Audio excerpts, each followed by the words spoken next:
Hi, my name is Bill Friend, and today I'm going to introduce you to the Craft XRP Herringbone Click Vinyl. Now this is a really cool product that gives homes and commercial areas the old world charm of herringbone hardwood with all of the advantages of XRP vinyl.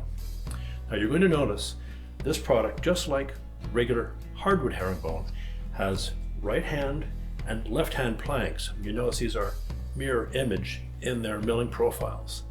And because of that left and right plank system, the product will install quite differently than conventional plank click vinyl. I'm going to show you that next. I've built a false room to create a typical installation scenario to follow. And you can see a series of chalk lines that I've snapped across the room. This line right here is our center line. It is exactly halfway between the two walls. And from that line, it allows me to create all of our chalk lines here, which we'll call our guide rows. And these rows will help keep the floor perfectly straight so that all of our rows follow nice and tight, no gaps. And the other reason we need our center line is we want to make sure that when we're doing our trim cuts on each side, you want the trim cuts to be the exact same size so the floor insulation is symmetrical. So we're going to start installing the floor now. And the first row is going to be a double row using left and right planks. The first right plank, you're going to remove the bottom corner at exactly 45 degrees and discard that. The corner of the left plank needs to be following exactly along the baseline, parallel to the side here, and this corner here is going to follow the guide line. This will get us set up to start off true and straight to the room.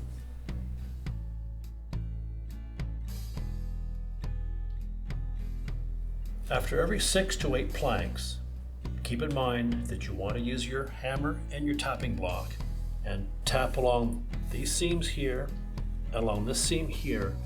Don't tap too hard, just a sharp, medium tap. And that's going to make sure that all of these seams down the middle stay nice, tight, and keeps your floor straight and square.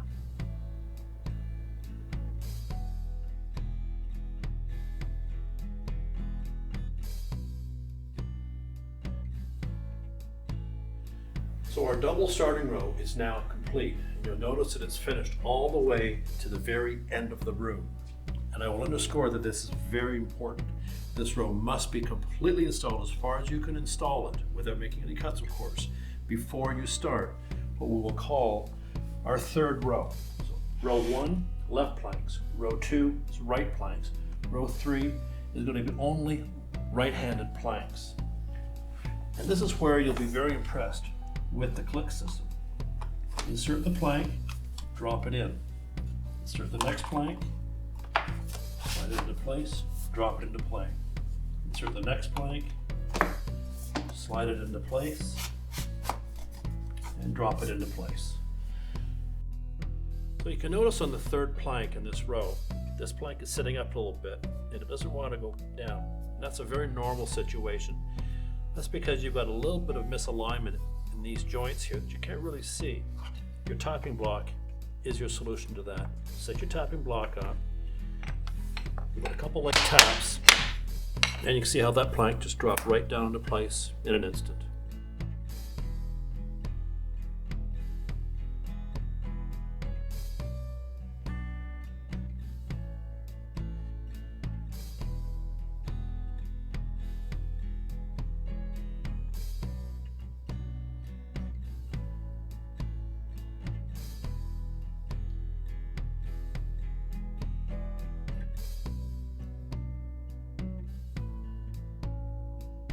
Alright, so I finished the main area of the room, about 45 minutes to do about 100 square feet.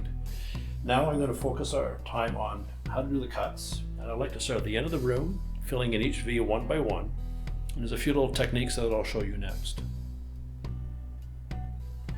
Alright, so we're down to the fun part of the job, which is doing all of the cuts in the trim. You'll notice I've cut these 3 planks exactly the same. They will fit in these same 3 positions, so 1, 2, and 3. Now, before I can fit these planks in, I'm going to have to trim this profile, because if you notice here, I can't just slide that in because of the locking system here. And you're going to notice I've got two types of adhesive, or seam sealer and a glue. What we need to do is to slide this plank in. I need to remove this little portion of the profile here. I'll use my utility knife to do that. That will allow me to then slide that plank in under this plank here and lock it into place. And I'll use either of these two products to secure this plank to the floor here so that it can't ever open up. Now, the Target DT65 is a 2-component seam sealer. You need to mix component A with component B, and you have a certain amount of working time. Or you can use LePage's 100% glue, which is a single component product, and I find it a little bit easier, and it sticks great.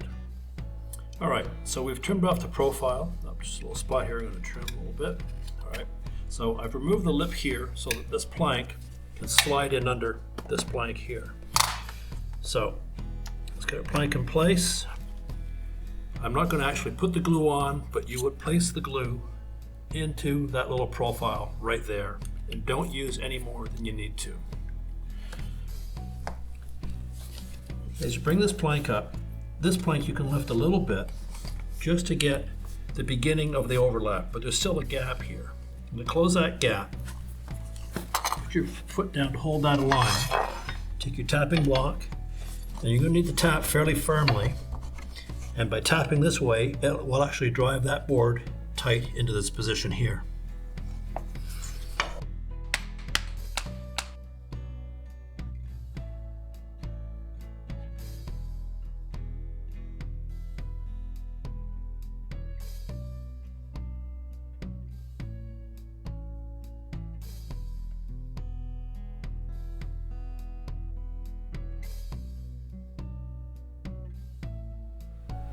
All right, so we're down to the last 2 walls where we're going to fill in these cut rows. You can see I've pre-cut all these pieces to the same size, and this row is going to go in as if it's like regular row flooring, very quick and very easy. The other side of the room, however, is going to require the tapping block because it's on the opposite side of the plank, and I'm going to show you that in a moment. And what I did is I pre-trimmed all of these profiles off using my saw to save a little bit of time. Always remember to use a little bit of adhesive to make sure the pieces stay in place, and you're good to go.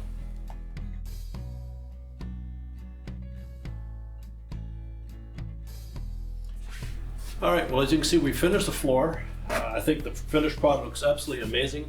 Classic hardwood herringbone style. I hope you found this video helpful, and I wish you great luck on your next projects. Thank you for watching.